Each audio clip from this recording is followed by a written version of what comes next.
Il a pris 1 an de prison ferme pour avoir brûlé le Coran.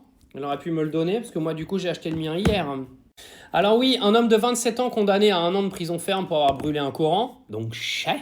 Moi, je trouve que c'est une très bonne chose, parce que dans la société dans laquelle on vit aujourd'hui, on a ras-le-bol de foutre les musulmans au milieu de la place publique pour venir expliquer tous les problèmes de notre pays, et surtout de se servir du livre de l'islam comme une sorte de symbole pour dire j'en ai marre des musulmans dans nos pays, parce que c'est un petit peu le message passé quand tu commences à brûler des Corans au milieu de la place publique, donc bien fait. Je tombais sur quelques petites réactions sur Twitter aujourd'hui qui sont venues nous expliquer qu'il y a quelqu'un qui avait brûlé la Bible la dernière fois et genre il a pris du sursis. Hein, et donc il y en a certains qui disaient oui mais voilà comme par hasard quand tu t'attaques aux musulmans tu prends de la prison ferme, quand tu t'attaques à des chrétiens tu prends que de la prison avec sursis. Vous avez encore rien compris, c'est pas la peine de faire de la propagande dégueulasse, il faut juste avoir les arguments. Votre cher énergumène qui a brûlé le Saint-Coran qui est là, vous savez que c'est pas la première fois en fait.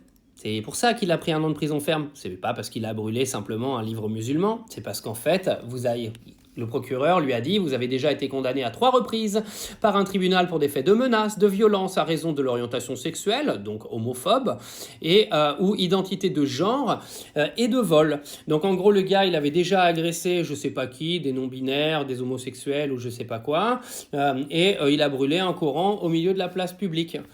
C'est pour ça qu'il a pris 1 an de prison ferme. Donc arrêtez votre désinformation en permanence. C'est très bien qu'il ait pris de la prison ferme. Moi, je pense qu'aujourd'hui, on doit être intransigeant sur tous les actes anti-religieux qui atteignent en gros les croyances et la foi des gens dans notre pays et surtout qui créent de la division. Parce que la division, elle est créée H24 par nos médias.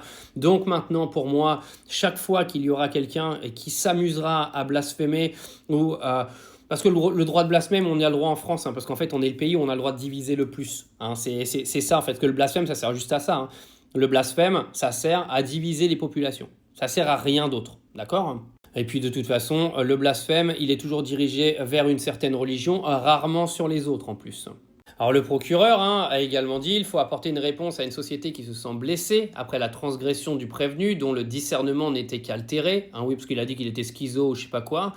Donc au moment des faits, estimait le procureur, soulignant un risque de réitération majeure. Donc oui, car c'était pas la première fois et ce serait pas la dernière. Donc on démarre par taper des homosexuels, après on brûle un Coran, et puis pourquoi pas à la fin on vient avec une arme et on tue des gens, parce que c'est comme ça que ça finit de toute façon les 3/4 du temps. Alors cette sanction pénale, elle est très logique. Maintenant, tous les extrémistes de droite, là, vous devriez vous en réjouir, parce que vous êtes les premiers à demander à ce qu'il y ait un ménage au niveau de la justice dans la société. Donc venez pas faire vos mijaurées quand il y a une vraie décision de justice qui a été prise contre quelqu'un qui faisait des appels à la haine.